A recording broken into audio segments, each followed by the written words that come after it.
Hello, this Verkada Training Center video will walk you through how to install the AL54-MS wireless lock. Let's take a look at what comes in the box.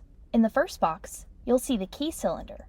Depending on the selected model, this will either be a conventional core, small format interchangeable core, or full-size interchangeable core cylinder, and their respective key cores. In the second box, you'll see the install kit, which includes the key cylinder cover, DPI door and frame cable, T10 Torx security screwdriver, 8 AA batteries, and a screw kit. In the third box, you'll see the Mortise cassette. In the fourth box, you'll see the hardware assembly, which includes the interior spindle, 2 interior torsion box screws, 6 interior mount plate screws, the escutcheon screw, exterior torsion box, interior torsion box, exterior spindle, 2 exterior torsion box posts, exterior level spacer, and 2 strike plates. In the second level of the packaging, you'll see the interior assembly, interior mount plate, and exterior assembly. You'll also need general purpose tape, a Phillips head No. 2 screwdriver, and an electric drill with the following bit sizes. You'll also find templates based on door thickness, 1 3/4 inches and 2 inches. You'll also see the door frame template and cassette template. Let's start with the door frame and door edge installation. First, slot the cassette template into the cassette pocket to ensure that there is enough space for the cassette. Then, select the appropriate template based on the thickness of your door. If you are unsure, we recommend using a ruler to measure the thickness. Using the door template as a reference, draw a backset center line on each side of the door. You will use this line as a reference to place the appropriate door template on your door. Push in the tabs to align with the cassette pocket. Next, identify the exterior side of the door and determine whether it will be right or left-handed. Align the corresponding templates and mark holes for drilling. Remove the templates and drill holes based on drill bit sizing highlighted on the template. Repeat using the door frame template on the door frame. Install the frame DPI and screw in the strike plate to the door frame. Make sure that the strike pocket is deep enough to allow the latch to fully extend. There is also an optional dust box we are including. If installed, will ensure the pocket is deep enough. Remove the cassette faceplate from the Mortise cassette by undoing the screws. Route the cassette cable through the lock cable hole on the interior side. Make sure to place the cable over the cassette. Insert the cassette into the door's cassette pocket. Fasten the cassette using the cassette mounting screws. Keep the screws loose. Adjust the latch direction depending on the door's swing direction. Ensure that the prongs are alternating. Guide the DPI cable through the DPI hole into the interior side. Insert the key cylinder into the cassette and rotate it clockwise. Ensuring the set screw is loose, slide the key cylinder cover into the key cylinder grooves. Turn the entire unit until it is flush with the door. To secure the key cylinder, tighten the set screw using a Phillips head screwdriver. Now, for the exterior installation. Place the exterior lever spacer into the lever opening of the exterior assembly. Note, the hollow side should be facing inwards toward the opening. Now, it's time to place the exterior torsion box. Use this visual to determine the placement of the torsion box. Note the direction of the arrows on each side of the torsion box and match it to the desired swing direction of the exterior handle. Place the torsion box into the exterior assembly. Next, let's attach the torsion box posts. Use this visual to determine the placement of the torsion box posts based on the desired handing direction. Tighten the exterior torsion posts onto the torsion box using your hands.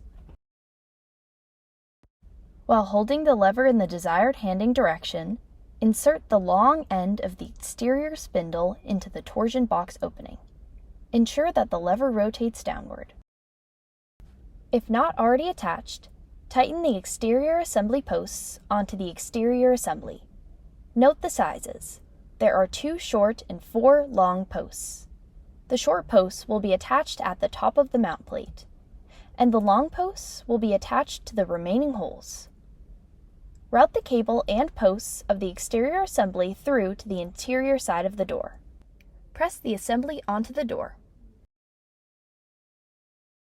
Make sure the cable is routed through the door to the interior side.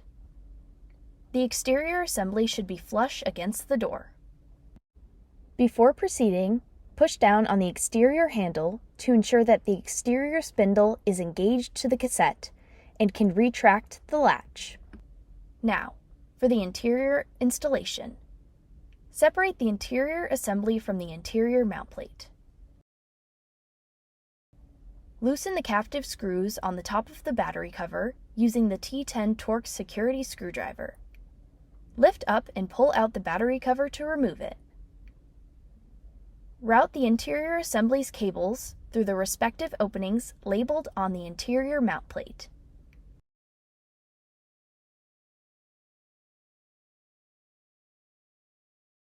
Screw the interior mount plate screws into the slots labeled with a 1 on the mount plate. Insert the interior spindle into the central hole. Note, the short side should be facing inwards. Make sure the interior spindle is fully inserted into the Mortise cassette. Now, it's time to place the interior torsion box. Use this visual as a guide to determine the placement of the torsion box. Once again, making note of the directions of the arrows on each side and matching it to the desired swing direction of the interior handle. Note the location of the exterior torsion posts when looking through the interior torsion box. Place the torsion box on the interior spindle. Fasten the interior torsion box screws onto the posts using a Phillips head screwdriver or a drill with the proper drill bit.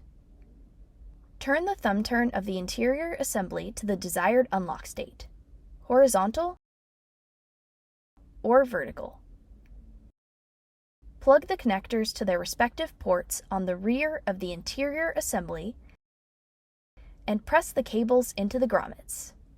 While holding the handle in the desired handing direction, push the interior assembly onto the interior mount plate, making sure the posts are aligned and no cables are being pinched.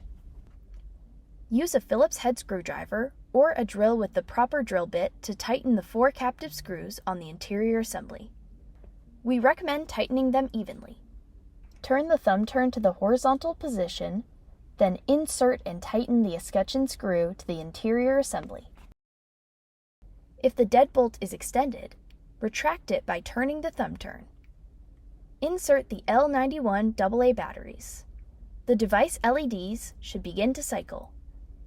Attach the battery cover.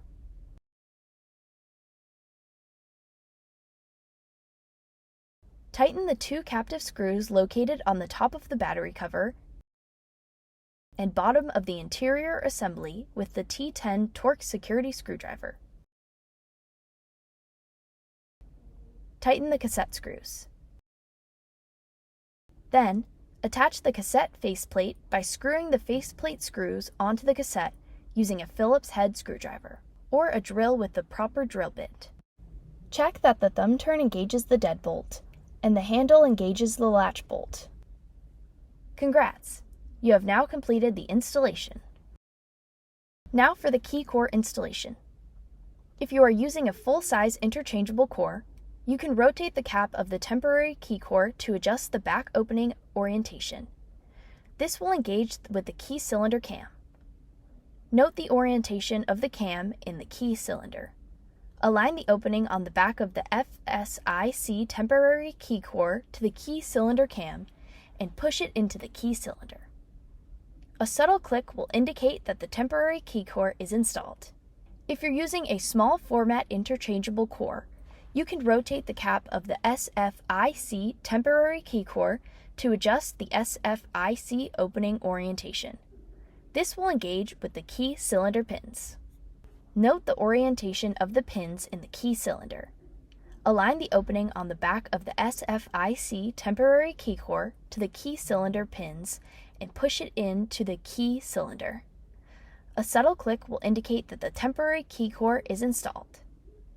That's all for this video. Thanks for watching. If you have further questions, please visit our Knowledge Center or contact our 24/7 support team in command via the live support chat or by one of the phone numbers listed.